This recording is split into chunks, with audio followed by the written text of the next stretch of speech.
Good morning, everybody. Yep, having one of those type of mornings. So I thought I'd get up and give out some information that will help some people off to a good start in their career. So we have many students who are getting ready to graduate from high school, and they are caught in the crossfire of whether or not or what they should do. Okay, so this morning I want to talk about professional associations and how getting your child, male or female, girl or boy, or you as an adult can benefit from these associations. Okay, so here's an article from the Alabama Board of Interior Designs, and they here's a statement that they made. They said joining a professional organization is critical to keeping abreast of the latest knowledge and practices locally, regionally, and globally. It helps professionals to stay abreast of current issues and opportunities and will also assist in personal advancement for members who becomes involved. Okay? So there's one source. I did a cryptocurrency show yesterday, and I have cryptocurrency. All right, let's see another article. It says 3 reasons to get involved in a professional organizations. Let's see what they're talking about in this article. It says getting involved can benefit you in many ways, from networking to the feel good aspect of volunteering to developing lasting personal and professional relationships.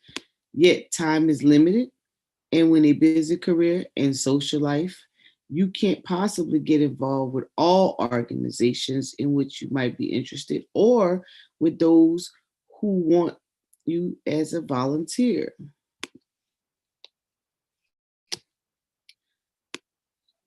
How do you decide which organizations are right for you? You have to think about your objectives in terms of how your services help fulfill your own professional development goals, your employer's desires to bring in and keep business, and the kind of service you want to give. Reason number one: professional development. So we're talking this morning. Good morning for everybody who's joining in. Early morning business strategies. I am Monica. Garfield is not here. Okay. And this video is specifically for those who are still looking for career fields, trying to find an advancement in certain industry opportunities. You all should get involved with professional organizations, associations. So here's the first reason this article talks about professional development. Ask yourself the following questions. Are you looking for professional contracts? Do you need a mentor? Are you looking for educational opportunities, certifications, and seminars that will further your industry knowledge? If you answer yes to any of these questions, you might want to join and get involved in a professional organization. Professional and trade organizations offer development and connection with others in your field and enhance your business profile. Having an industry association on your resume says you are very committed to your profession and actively participating in its advancement. Clients, customers, and employers like that. Here's a tip that you can use all your life. Don't just show up, volunteer. Attending a normal meeting, attending a monthly meeting is great FaceTime, but it may also It may also mean that you're getting a reputation as an observer instead of a participant. If you really want to get to know people and showcase your own abilities, get involved. Serve on a committee, volunteer for an event, and other and or become a board member. These volunteer activities build long-lasting relationships and potential business opportunities. So, you get involved with the professional organizations for professional development. That's the first reason they talk about. Here's the second reason. Look for new acquisitions. Acquisitions. Look for new acquisitions. Who doesn't want to help grow their firm, acquire new customers, and even find great staff for their company? While it's great to be involved in an organization, if it's not meeting your objectives, you may need to broaden your perspective. To do this, you need to know who you want to acquire. In most cases, that's a new client or customer. Put yourself in your prospective shoes. If they're if they are involved in a local chamber of commerce, then it's where you want to be. Are they involved in their own industry group, such as manufacturing or technology? If so, find one that is targeted to their industry. Leverage your knowledge of that industry and ask your current client where they are involved. Perhaps go with them to a meeting. Keep in mind that intent is important. You can't just show up at a meeting with the self serving aim of getting clients. Go as a resource with the motive to learn the issues. After all, your goal is to help prospects find solutions. It is not about you, it is about them. And again, really commit to getting involved. Just show up is never enough. You may also choose to get involved with other professionals who serve your target audience, such as lawyers, financial advisors, bankers, and others. While they may not hire you themselves, they might refer you. Oh my goodness, yes, you always can get clients by hanging out in the professional organizations. Here's the third reason. There is no quicker pick me up than becoming involved with something you feel passionate about, whether it is rescuing animals, helping sick children, or protecting the environment. For example, service organizations such as Rotary, Kiwanis, or Lions Club meet weekly and raise money for a specific cause. These meetings also give you access to like-minded business people and allow you to serve the community. Other organizations, such as environmental groups, homeless shelters, and hospitals, need volunteers of all kinds of activities. These groups generally require volunteering after work or on the weekends, and the time commits vary. Becoming involved introduces you to people from all walks of life, and those people know other people. So developing relationships with them could lead to business and referrals. It also looks great on a resume or bio. But again, if the cause is something close to your heart, then you'll be that much more enthused by serving. Don't just do it because you're looking for a referral or a line item on your resume. Here's their last start. Take time. Take the time. Regardless of your own objective, become involved in an organization is about developing meaningful relationships from which you will learn and hopefully grow your firm or business. This means this means a commitment of personal time and oftentimes resources in terms of membership fees or fundraising. The bottom line is that consistent and active involvement is the key to successfully developing relationships and business opportunities. So this morning, thank you for tuning in. We're talking about why you should get involved with professional organizations, whether you are in high school or grade school, undergrad, grad, postgraduate, or you are a working professional, or you own your own business. So let's see where, in particularly, Black CEOs are hanging out. What companies are the Black CEOs? So it says, Claire Grant. This article is by Claire Grant. Fortune 500 companies fall short when it comes to hiring Black professionals and fostering their careers. Serious radical deprives can be found everywhere in the U.S., and corporate America is no exception. Currently, there are just 4 Black chief executive officers leading the largest public companies in the U.S. They include Tasanda Brown Duncan of the Teachers Insurance and Annuity Association of America, Renee Jones of M&T Bank, Marvin Ellis of home improvement chain Lowe's, and Rosalind Brewer of pharmacy Walgreens. Frank Claiborne will become the 5th when he takes over as CEO of International Flavors and Fragrances on February 14, 2022. And despite attempts to increase diversity, Black executive leadership at Fortune 500 companies has actually decreased since 2012. The Fortune 500 includes the 500 biggest companies in the U.S., bringing in $13.8 trillion in revenue collectively.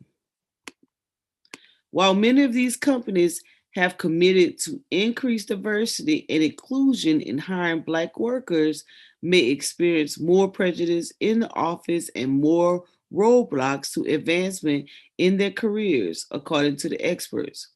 For these reasons, there still exists a significant leadership gap along racial lines at the top. Understanding leadership gap. Franklin Raines was the first Black CEO to head up a Fortune 500 company, taking over the role at the mortgage loan company Fannie Mae in 1999. Since his tenure, Fortune 500 companies have seen only 22 Black CEOs or board chairs. This leadership gap widens further for Black women. When the Duckett took on her own position at TIAA, she became the 3rd Black woman to hold the CEO position at a Fortune 500 company. Ursula Burns was the first, acting as a CEO of print business Xerox from 2009 to 2017. In 2019, Mary Winston became the interim CEO at Bed Bath & Beyond before she was replaced by a white man. The leadership gap extends beyond CEO to other executive roles. Black Americans can make 8% of professionals in the U.S., according to a 2019 study from Coquell, formerly known as the Center for Talent Innovation. Additionally, 3.2% of executives, senior level officials, and managers are reportedly Black. Black professionals may also experience more roadblocks to advancement. The Coquell study found 65% of Black employees say they were very ambitious, compared to 53% of white employees. Meanwhile, 90% of Black employees said that someone of race or ethnicity would never achieve a top position at their company, compared to 3% of white employees. Black respondents reported less access to senior leaders at their jobs than white respondents, 31% versus 44%. Black employees are also more likely than other racial groups to experience prejudice in the workplace, according to Quorum. 58% of Black workers have experienced racial prejudice in their jobs, compared to 41% of Latino workers, 38% Asian workers, and 50% of white workers. When Black employees do hold executive positions, they reportedly aren't often ones that lead to higher roles, such as CEO. For example, 13% of chief human research officers, 20% of chief sales officers, and 43% of chief administrative executives at Fortune 500 companies are Black.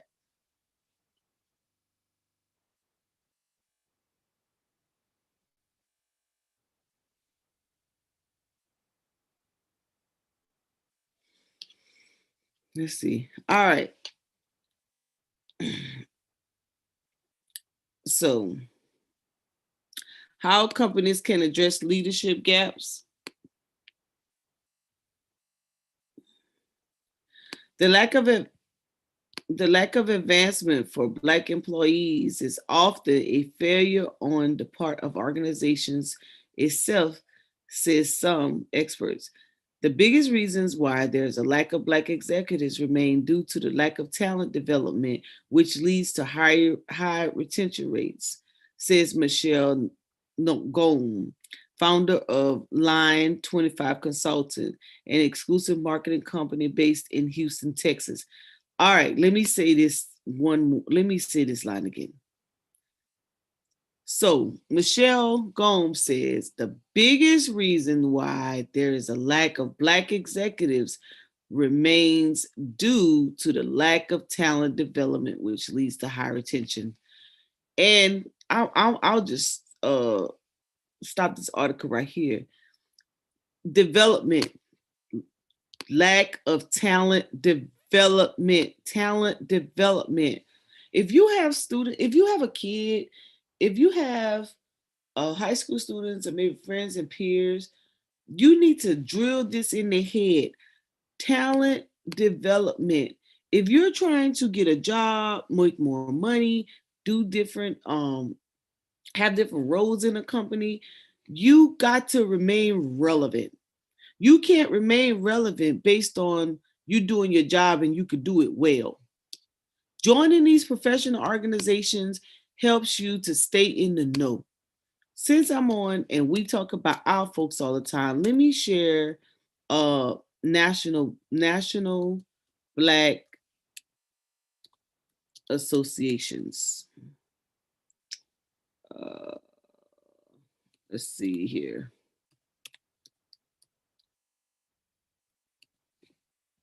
Let's see if we can get a list. Okay. There's one. I'm in the National Association of Black Accountants because my degree field is in accounting. So let's look at this list. African American Professional Association. Let's check it out. So the purpose of this show, right? If you have a student or you yourself is wondering how do you gain more exposure? How do you increase your skills? Or how do you understand whether or not your skill set is relevant to current hiring situations? Okay, you need to get a part of association. They are always up, current, on the latest lingo, on the latest dealing in those industries, so you can stay relevant, right? Or you can become relevant. I would tell any high school student, undergrad student, graduate student, postgraduate student that if you plan on working for somebody else, or if you plan on owning your own business, you have to either get in the career field or become a part of the industry, association, or professional organization that is in that area. You cannot expect to have information download from wherever your thoughts come from to prepare you for someone else's cultural art of business. It just doesn't work that way. You have to come in with certain skill sets. Just learning how to pass a test while you were in school is not going to cut it. Okay. Before I get into the skill side of it, right, I just want to talk about the knowledge side, where you um where you need to be in order to stay relevant. Super important. So here's some African American professional associations. And for every African American professional association, trust me, that's just a regular national association with a diverse group of people. So if you don't want to be just amongst African Americans, you could join just an association, and I'll show you that list as well. So you have the American Association of Blacks in Energy, the Association of Black Psychologists, the Executive Leadership Council, Joint Center for Political and Economic Studies, National Association of Advancement of Colored People, National Association of Black Accountants, that's the one I'm a part of, National Association of Black Hotel Owners, Operators, and Developers, National Association of Black Journalists, National Black Business Council. So if you're in business, you could become a part of that one. National Black Chamber of Commerce, you definitely need to become a part of that one if you're in business. National Black MBA Association, if you just have an MBA, boom, you could become a part of that one. National Black Nurses Association, National Council of Negro Women. Listen, the list goes on and on. I'm going to just stroll through the list while I talk to you. These associations, being a part, getting involved, keeps you in the know, keeps you relevant, gives you an idea of what these businesses are looking for. No one wants to keep hiring people and they don't have a general idea of what's going on in the world. You have to start training. You can join, let me go back. You can join these associations as young as middle school. Let's go to the National Society for Black Engineers. Let me see if it's a hyperlink. If not, I'll Google it. Okay, let's copy and paste it. Trust me, it's important, it is relevant, and it will definitely put you in a space where you can actually maximize your knowledge, skills, and abilities. Let's look at the National Society of Black Engineers. Let's go straight to, look, K through 12. Man, I'm preaching better than y'all clapping. Go on and hit that like button. Make sure you subscribe to Monica Lamb YouTube's channel. I did this. I think I've talked about these kind of stuff 2000 and I don't know, early 2000s on live every day, trying to educate individuals. Listen, we leading our kids down a rabbit hole if you don't give them the guide and the tools. And just telling them to stay motivated, stay focused, is not the way. You have to have the blueprint for at least stacking their resume to the point that someone wants to give them a chance. The rest is character, behavior. Okay. Having the knowledge is one thing, and then knowing how to execute that knowledge is another. Like, if I had kids, they would be in an association day one when they learn how to read. This association, National Association of Black Accountants, takes students from kindergarten to 12th grade. No excuse. Hold on, let me show you. They have camps, they have collegiate preparation, so getting you ready for college, they have scholarships, and they have summer jobs. This program, they have these different little programs and how they go about doing things, right? So let me show you something. They have all this stuff available. Let me show you. Membership. Let's go to membership. If you are someone who is doing any type of summer camps or leagues or sports or whatever you're involved in, and you have a group of kids, expose them to these associations. When you sit and you say, hey, what do you want to be when you grow up? As soon as that child tells you that they want to be doctors, lawyers, firemen, military, whatever, connect them to an association.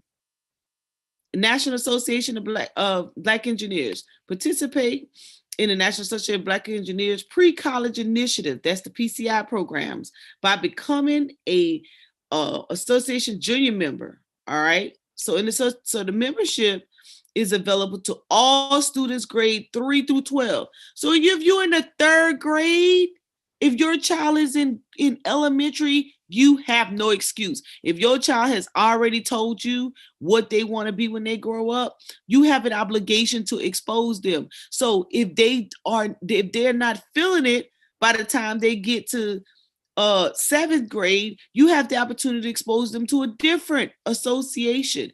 This is how you get them involved and get their mind going.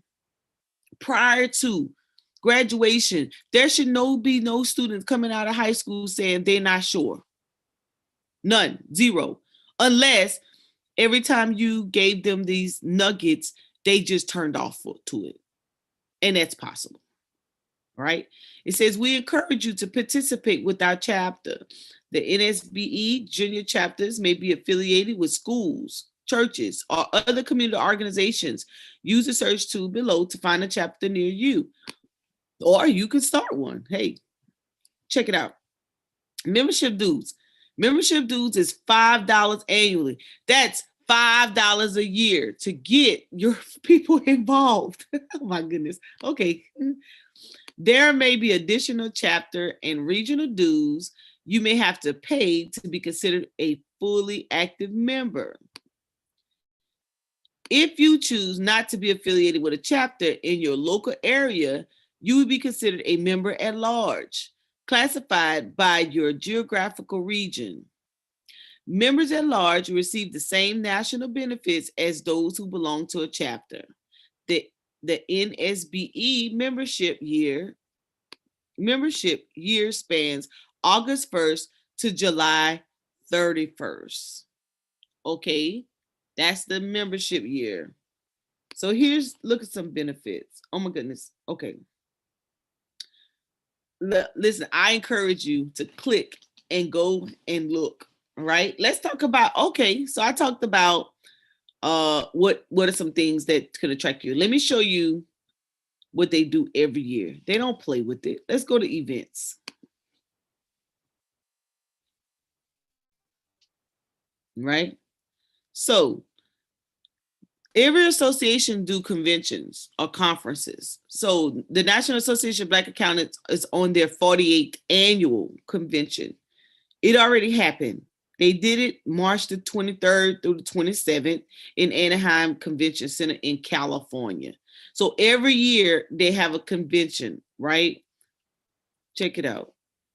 When you attend the convention, see, they said, thank you for attending, because they've already had their convention. Okay, let me show you one. So they do career fairs, they do graduate school conferences, they do pre-college initiative conferences, they do technical professional conferences, and they do virtual conferences. Let me show you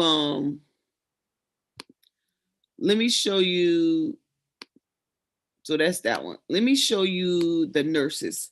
I think theirs is coming up. Let me go and find a link. All right, let's look at National Association of Black Nurses. Their conference is coming up. I want to say I looked this up for someone the other day. All right. When you go, look at this.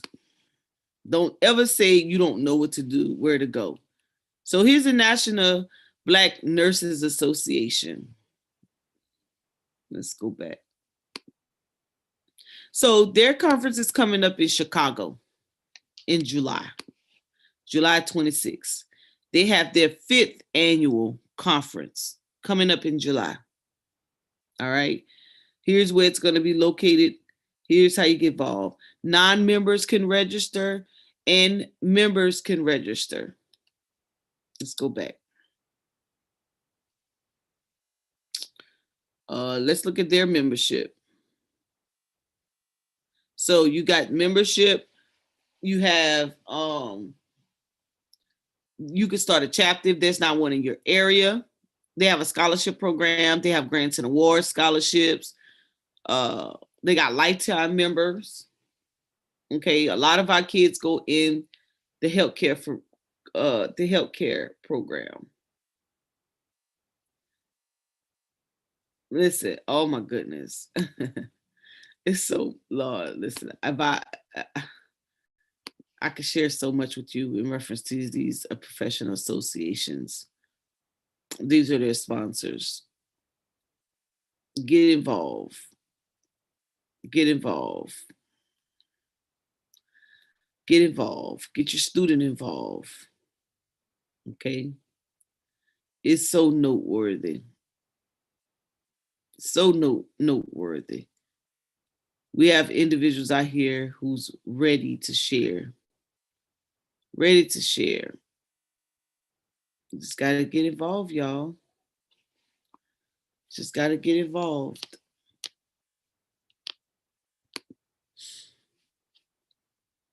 Okay, so now that I talked about from the academic side, let me talk about business.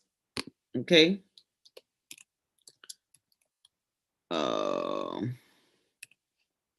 Let's see, let's do business associations.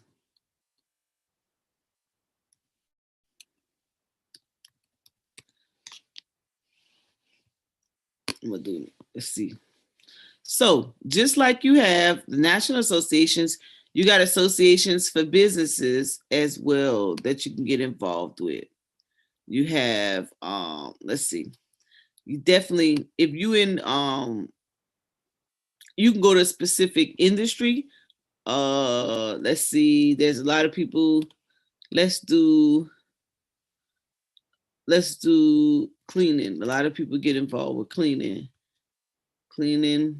industry association. Look at it. Whatever you're involved with, you could type it into Google and it'll bring it to you. Right? You want to stay up on cleaning and all the different certs and things that involve, boom, here you go. Right? You have, let's do finance. And I'm just naming some stuff. You could, I'm gonna do journaling. Look at all these finance associations, different ones you can get involved with. Let's do journalism.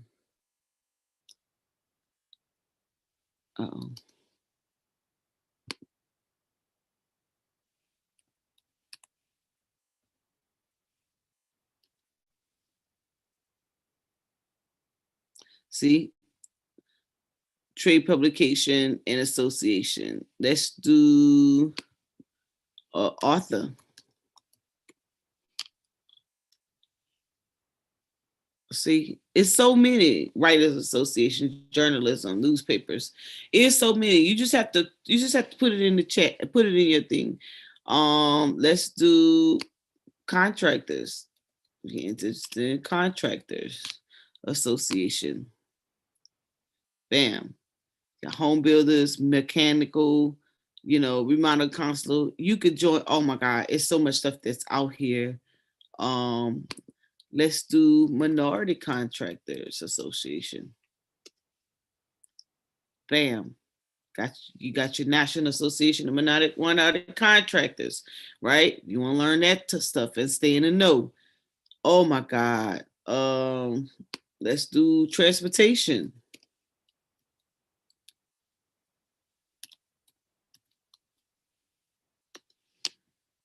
Bam. All types. Get in the know. Get in the know. This will help. Why should you join professional associations? Trust me. Okay. You to build skill development, man, you will be on it. You will be on it. You will have the information you need necessary. People will shift business to you and clients to you. Maybe they will help you. You can listen to other people's information and realize where your weaknesses are, and learn how to adjust your own company and its environment. Mm-mm-mm-mm.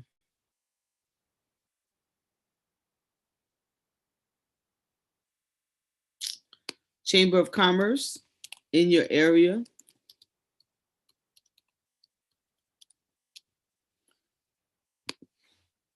right? Join the Chamber of Commerce. This is picking up my local area because of where I am, but you have your own. Super, super, super important. Super important. Let me scroll down. Something else I wanted to look at.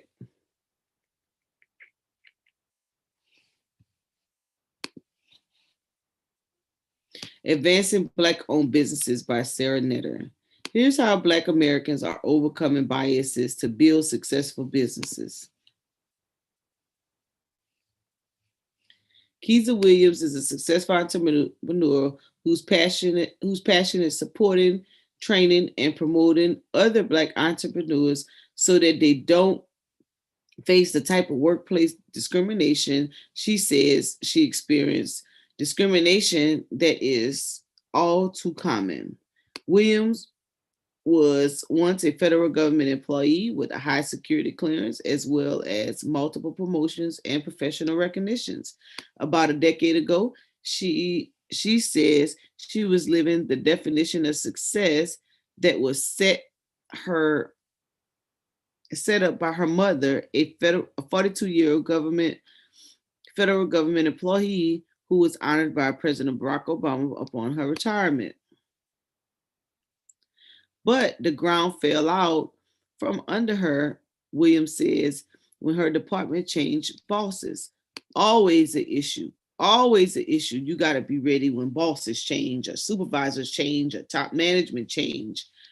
New boss that I had was a white woman who was coming into the role with bias. She told me instead of writing these national level security reports, I would now be demoted to organize and travel for the office.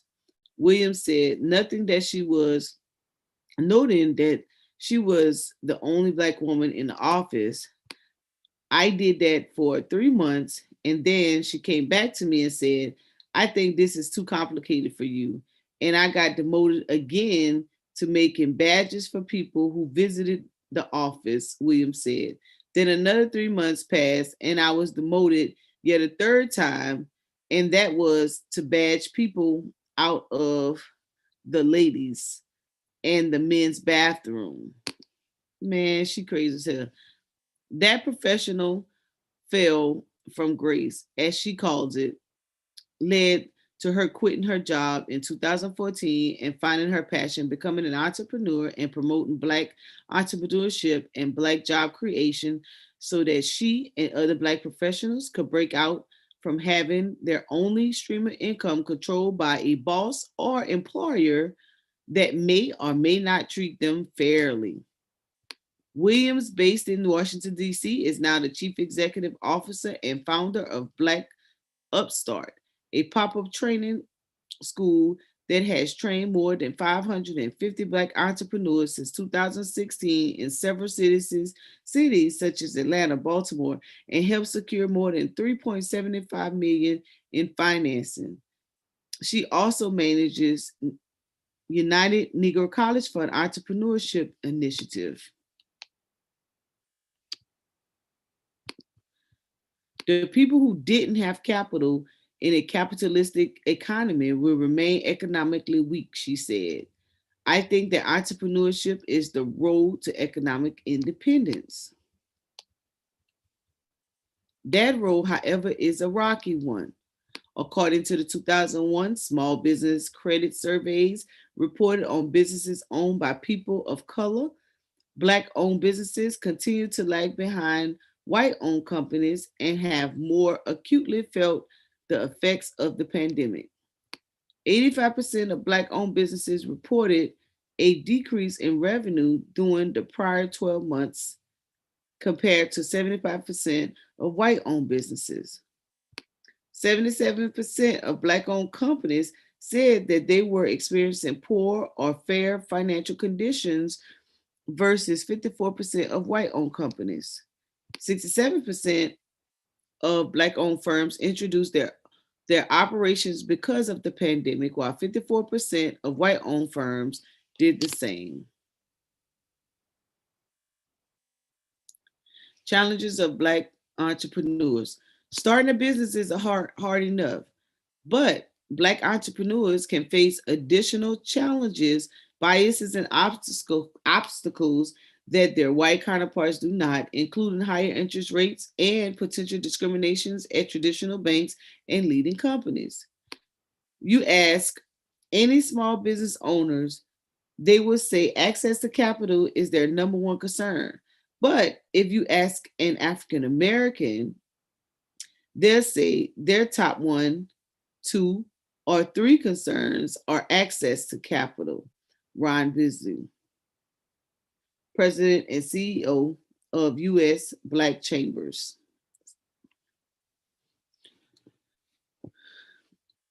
Busby says it is common for Black entrepreneurs to be held to a higher standard when applying for business funding. When lenders requiring higher credit scores from Black people than white people, and when they go get loans, often rates can be much higher than white-owned businesses, he said.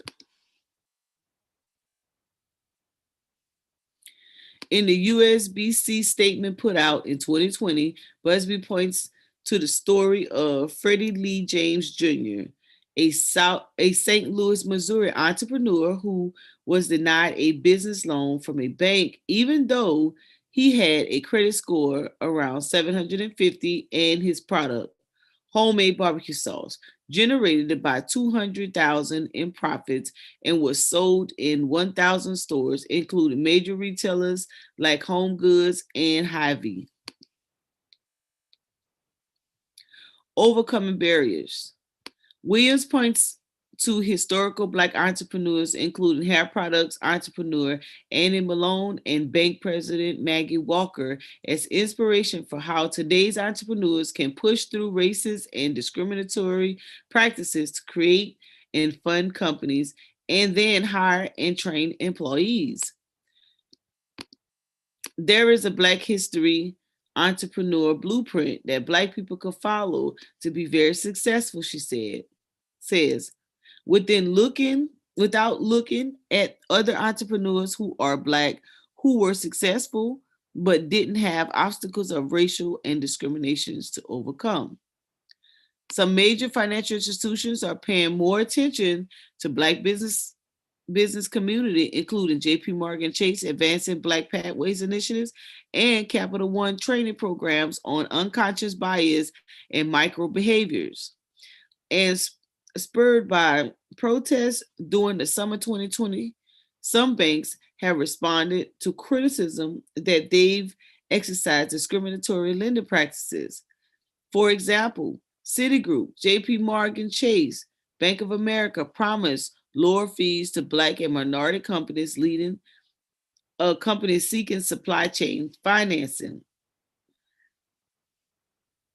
But Busby and Williams says Black entrepreneurs still rely heavily on personal loans or crowdfunding and using their own personal savings as well as loans from Black-owned businesses such as Liberty Bank. We have, oh, we have to be resourceful.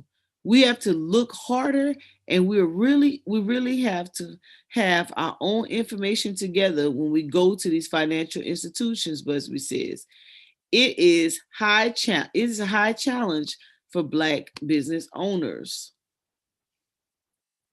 Shifting focus in the Black business community. While funding is profitability are usually the main focus for entrepreneurs, Black businesses leaders like Williams and Busby are now spreading the push further into both job creation and harnessing the immense buying power of the Black community. Williams says she wants to see more Black entrepreneurs start businesses that create the products and services that the Black community already buys. Some of you guys are already doing that very well. We have 1.3 trillion of buying power, she says, but we spend money making other entrepreneurs that are not us rich. Williams says says she's likely to start seeing Black entrepreneurs move into the space where Black consumers spend most their money.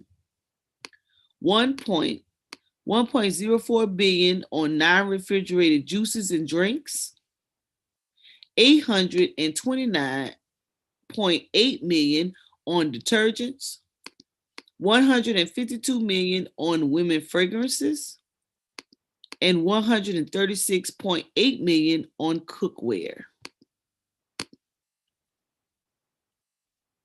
Busby believed the best way for Black-owned businesses to succeed is by supporting Black-owned businesses. And while that may seem obvious, it really requires all consumers to work to seek them out. We do have to take the extra step, he says. When we look, we can find. To that end, USBC keeps a searchable directory of Black businesses that is now 107,000 strong. The Black Upstart is also increasing its focus on Black wealth management to encourage growth and spending for everyone, even if they don't have the capital or the desire to become an entrepreneur. That includes demystifying wealth language and educating people on retirement accounts such as 401k and 401ks and 403bs, investing in the stock market or in creation of their own Black-owned businesses. How do we begin to acquire assets, something that we could pass down to our children, that our children's children can benefit from? Williams says, but then also the type of assets that can make us money while we sleep, which is, of course, a goal. Listen, on every two Wednesdays and Thursdays when I go live, or Brother African Emporium go live or whatnot, we are actually giving out information so that you can learn how to grow your money. My main reason for showing people how to grow their money is so that you can finance and be your own lender, so that when it comes down to lending, as you can hear in these articles, it is very difficult for people to get funding because of how these individuals who are still in these jobs, who still think that you aren't worthy or you can't manage your own money to do what's necessary to take care of your own business. So when we're talking about all these different investment vehicles that you can become a part of so that you can increase your net worth, it is my main focus is that is so that you can finance your own way. The only way you can finance your own way is if you learn how to grow your money by more than just sales. You have to put your money in cash producing assets. Number one reason I'm in my econ is, first of all, to be able, so that you could actually learn how. So when I learned how, or got an accounting system that was useful to help me organize my income and expenses, that was half the battle. Something that was attainable, easy to use, right? To keep up with your information. Record keeping is super important. It's super important. If you, it is so much. I'm trying to put together something right now. I'm gonna put together a conference. I'm gonna put together a conference. It's gonna be so beneficial. Like you're gonna have to come, and you're gonna gain so many nuggets in this conference. You're gonna be looking for a part two. Okay, you're gonna be looking for a part two. It all this information I'm talking about is at your exposure. It is available to you in the public. You can go anywhere and find it. I didn't share any info that, this is crazy. I didn't share any information that someone else says I probably have not already told you. One of my goals is to organize it in a manner that you cannot um, cut corners. That when your child, you or your child or your family member or your friend leaves high school, they should have a blueprint of where and what they should be involved. So let's do this. I'll create a flow chart. Let's do this. Let's create a flow chart. See, when some people say, man, how do you learn some of this stuff? Why do you think the way you think? How you facilitate and put out information? Because when I was coming up, I used to pay attention to roadmaps. What are some roadmaps that will make life just a little bit easier, right? And I can benefit from along the way, but especially in the long run. And so I paid attention to what others around me were doing. Um, whether it was educators, career professionals, whether it was in the service field, they was in private industry, whether they were in government. I was paying attention to how people were moving, what benefit their journey. Okay. And I started to notice, even though I wasn't privileged to be a part of any of it, I started to notice how the younger you were and were exposed to different pathways, uh, the earlier you were able to make a career decision, the earlier you were able to gain skills that would put you in position to benefit from opportunities that were put before you. And that could lead down many avenues. So let's do this. Let's see if I could. Let me see if I could come up with a flow chart. Um, let's say K through 12. Right? Let's put it here. Um, maybe I'm gonna see if I can do it live. If I can't do it live, okay. We used to call them clubs coming up in school. right? So you have clubs, you have professional. I think I've done this before for like a vision board, professional associations,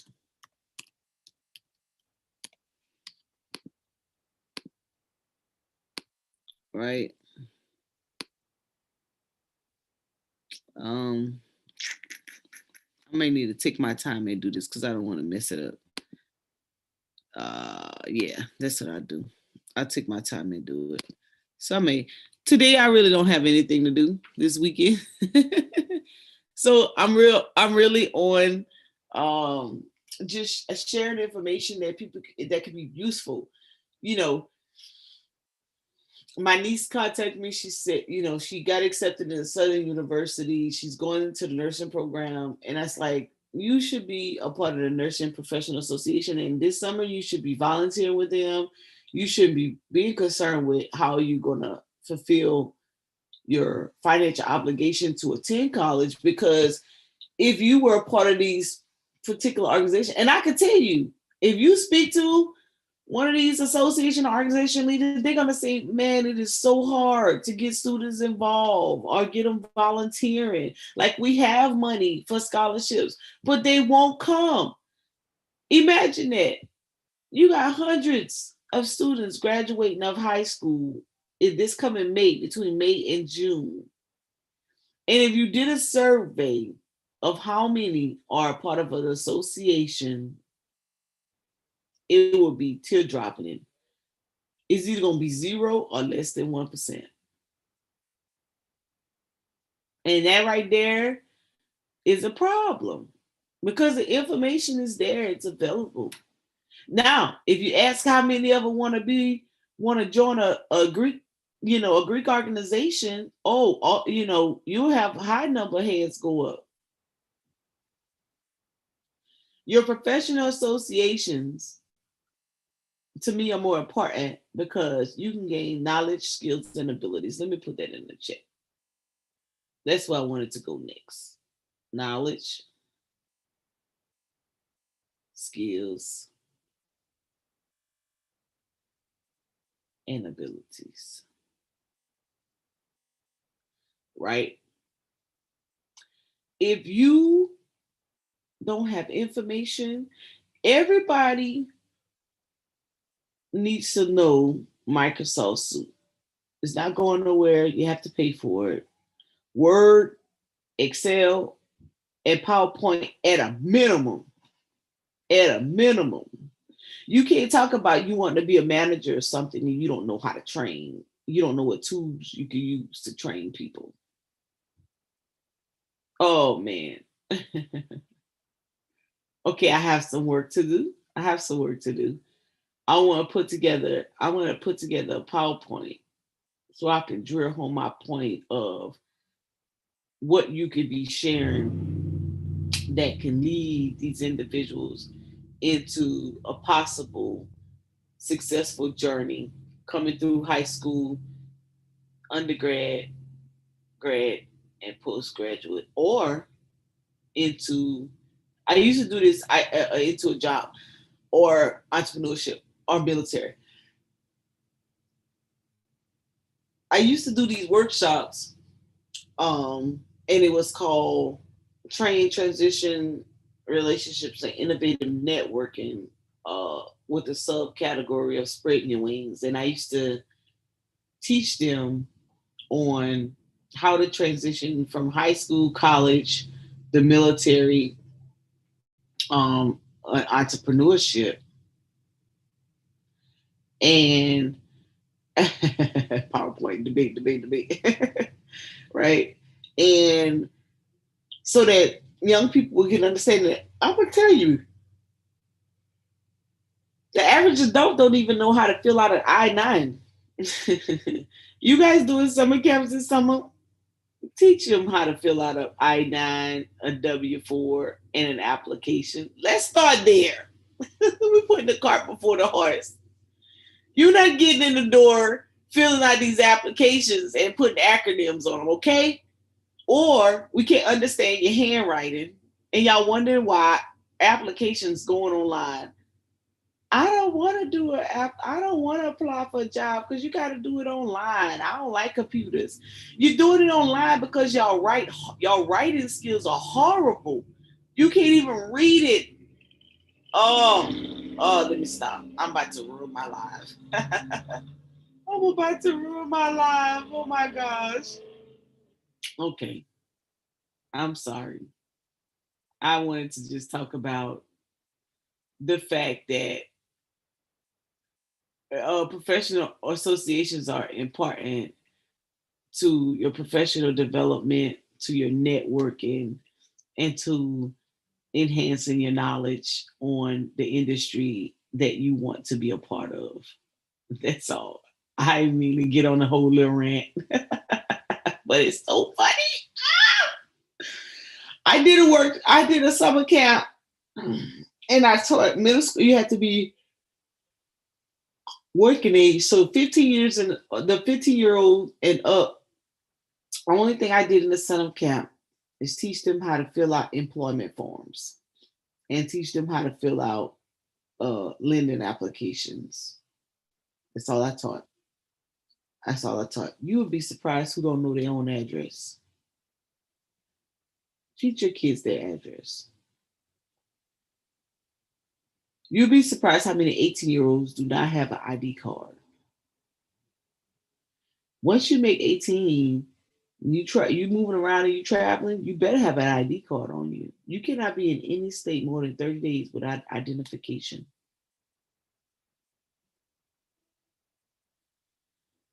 Teach them more than just inflate your W4 so you can keep your taxes.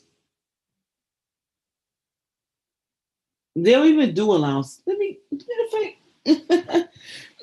just do the form right now. I got a little time. I absolutely have nothing to do today.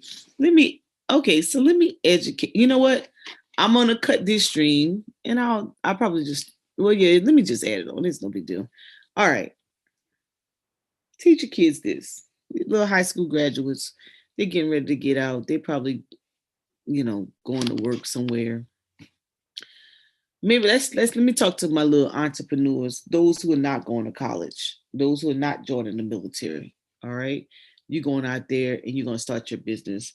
You're possibly going to expand. You're going to hire some people, right? If you have employees,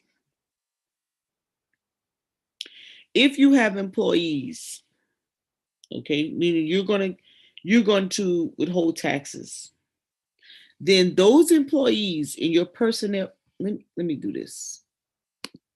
And I know I'm probably helping more than just young adults who are going into entrepreneurship, probably helping some of you adults.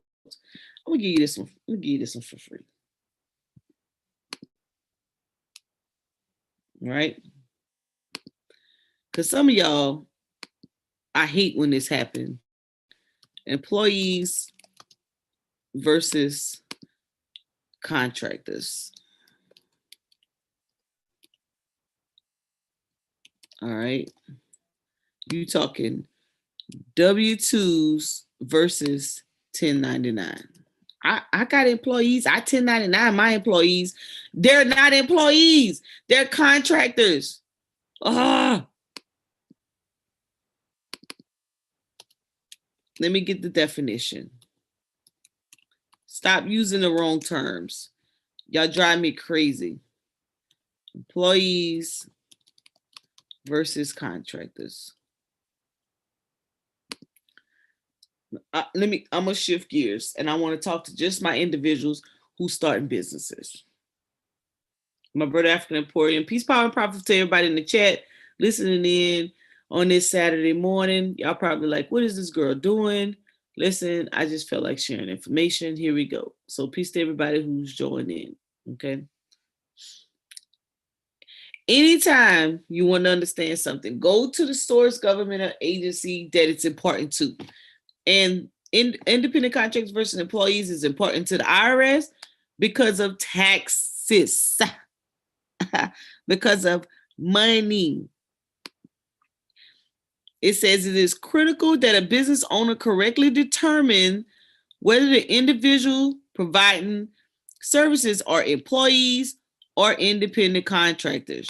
Generally, you must withhold and pay income taxes, Social Security taxes, Medicaid taxes, as well as pay unemployment tax on wages paid to an employee. You do not generally have to withhold or pay any taxes on payments to independent contractors. All right. So let's hear the scenario.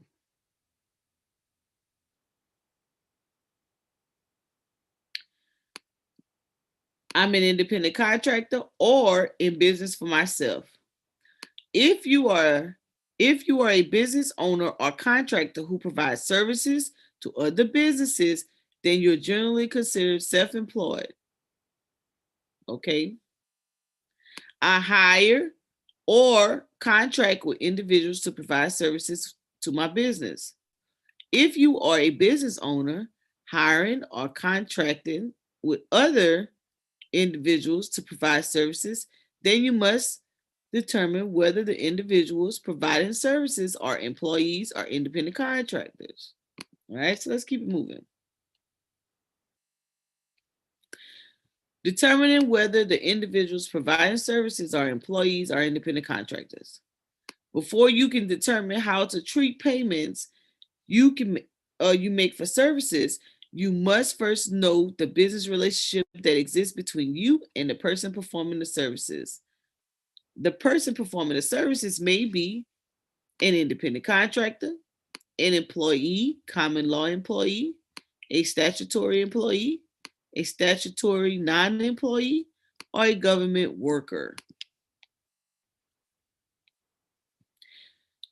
In determining whether the person providing services is an employee or an independent contractor, all information that provides evidence of the degree of control or independence must be considered. Let me say it again. Evidence of the degree of control and independence must be considered. Here we go. The common law rules. Facts that provide evidence of the degree of control and independence fall into these categories: behavior, financial, and a type of relationship. Behavior. Does the company control or have the right to control what worker does and how the worker does his or her job? Financial. Are the business aspects of the worker's job controlled by the payer? These include things like how worker is paid, whether expenses are reimbursed, who provides tools and supplies. And the third one, relationship. Are there written contracts or employee type benefits, pension plan, insurance, vacation pay? Will the relationship continue? And is the work performed a key aspect of the business? So there's three ways: behavior, financial, and relationship.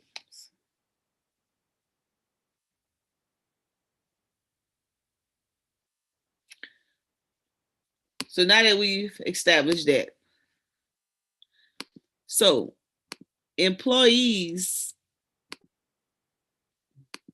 make this bigger, versus independent contractors. These are the most common. Number one, you gotta have employees get W-2s at the end of the year, and independent contractors get a 1099. Number two, oh, well, let's do this. If they're getting a W-2, let me insert a row, column, right? Then they need to complete a W-4, an I-9,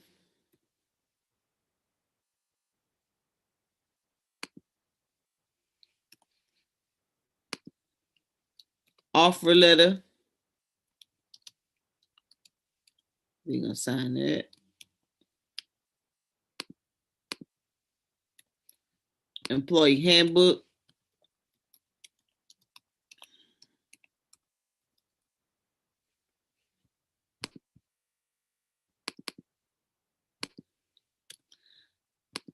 company policy letters,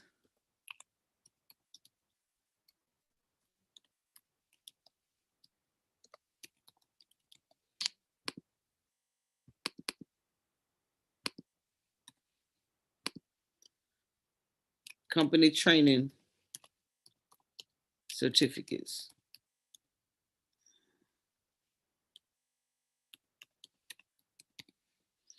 All right. This is for your W-2 employees. Okay. Stop half doing business. You're gonna do business, do it right. Don't just do anything. Because as auditors, we don't care whether you talk, if somebody told you or not. If you want to do business, you better find out how it's done. Point blank, period.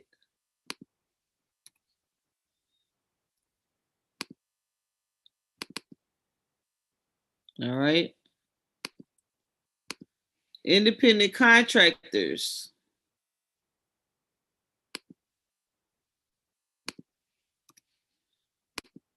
They need W-9.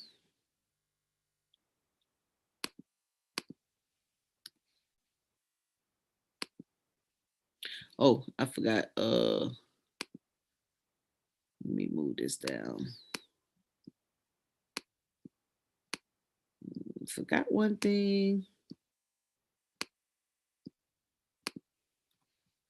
I forgot direct deposit. Direct deposit information. So they need the same W-9, direct deposit.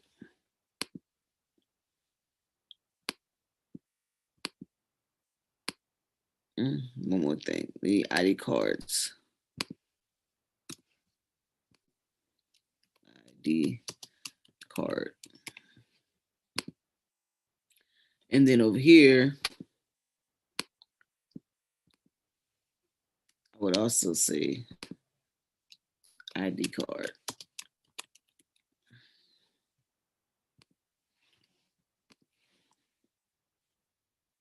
Right? Bam. So your folders at a minimum need to have this information in your files for these individuals, right? At a minimum, employees, independent contractors. That's how this is what you need to have.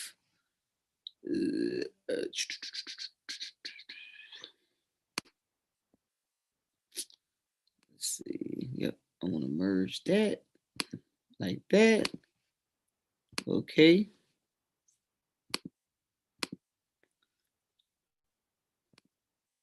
All right. Let's see. I think I got it all right there. All right. This is how you started off.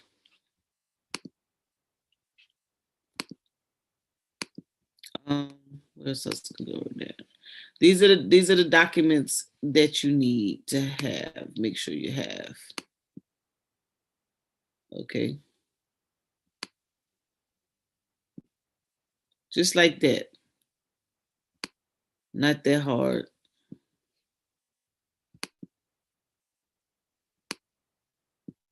Okay. Preaching better than y'all clapping. Go on and hit that like button. Thank you for joining my early morning business strategies. Okay. Hope I'm not saying something that you don't understand, but that you learn how to put it in perspective so that it can actually help you. All right. So if you're going to start a little business, this is what you need to be leaning towards. Okay. And then so that's the file. And then you need to go to number 2, which would be what can I name this part?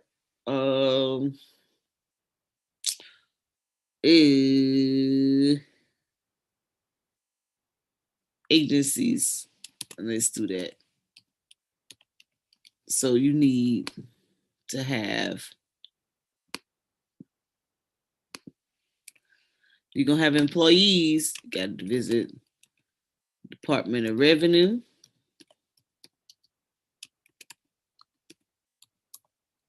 And this is all from the financial perspective. So I'm not going through everything, just kind of throwing out some things that people miss.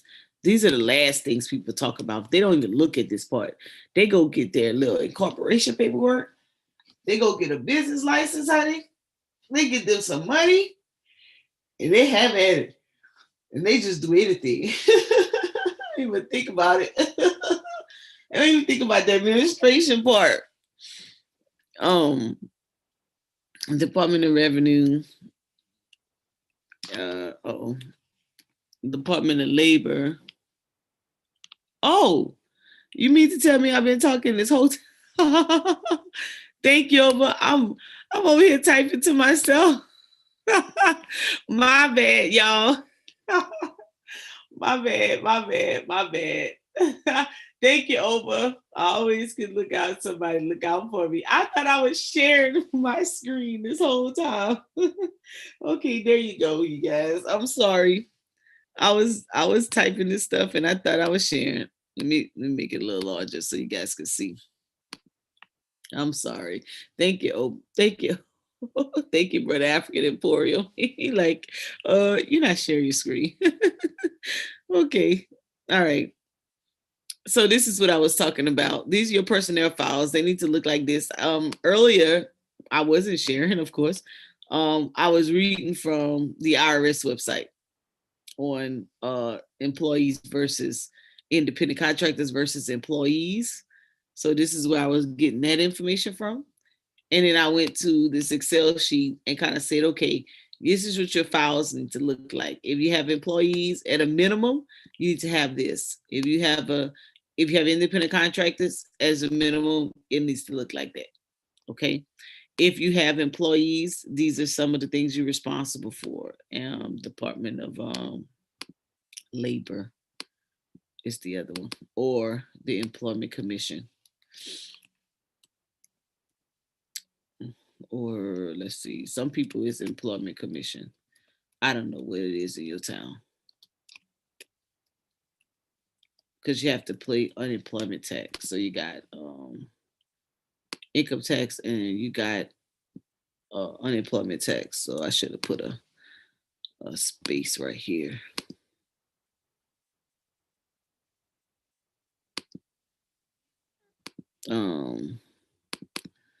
I'll just put a star. This is for income tax. And this one is for unemployment tax.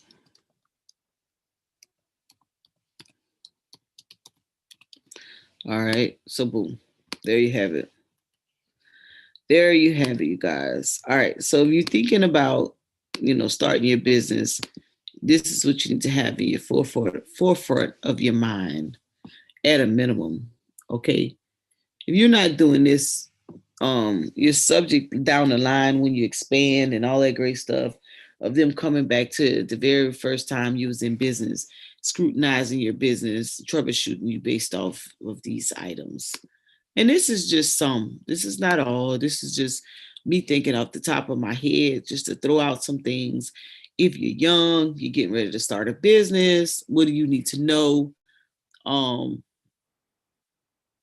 Right? 3. Oh, I don't even need to do 3. We could do your business license. And then you possibly need a license in the area you're going to be doing business for, your industry license. You may be a contractor. So I'll just say industry license, because everybody have something different. So let's say you want to get into building things, maybe a general contractor, maybe you have a specific trade license or certificate, welding and plumbing and different things like that. So you get with the industry side of the house and you find out license/certificate You find out what you need for those particular fields to do that work. Okay. Or the individuals you hire in your company to do that. Um, and that could be here. Oh, snap.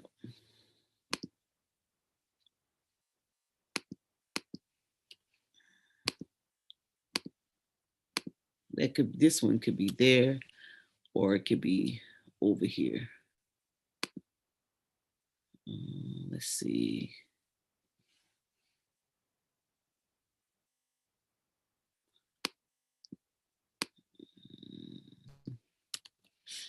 Let's see right here. And it's right here. Delete. Bring this one up. There. Yep. Right. So it could be like that, because if you're gonna hire somebody, you want to make sure that they're qualified. All right. Yep. So this is just a little. Oh, did I put? Yeah. So this is just an idea of what kind of you need if you're gonna start business in your personnel piece. A lot of people just kind of forget about the administrative side of the house, and that's just as important. Let me put number 5, insurance. Gotta have that. Company insurance. Okay. So let me put that one over there. Over here. Right. So these things are important. This is just in-house. I cover, from a company administrative perspective, those things. I covered it a lot. So I'll start putting it in perspective.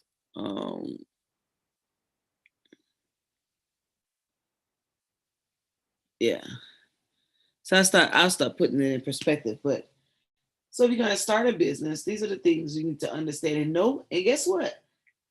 Oh, and if you're gonna operate as an independent, you could yep. This was important. I forgot about that one. Because you need to get, not for this part, well, income tax, yeah, but you also need if you're in the sales, you may need a retail license. Yep. Okay. Depends. If you're into trucking, you may need use tax, excise tax. No, I think that, yeah. I think I said that right. Or use tax. These are contingent on the industry. All right. So bam, there you have it. There you have it, y'all. Okay, I think I talked enough. I'm gonna go do something else. So just in case I get bored later, I'll go live again. All right, you guys. Today we were talking about associations. Let's see. I'll leave this one up on the screen. National associations or professional organizations. Why is it important to join a professional organization? And it's important for development, networking, sharpen your knowledge, skills, and abilities so that you can be relevant in what it is you're going to be doing. Okay. Yeah. So get involved. Educate your peers around you. All right. All right. And there's an association practically for any career.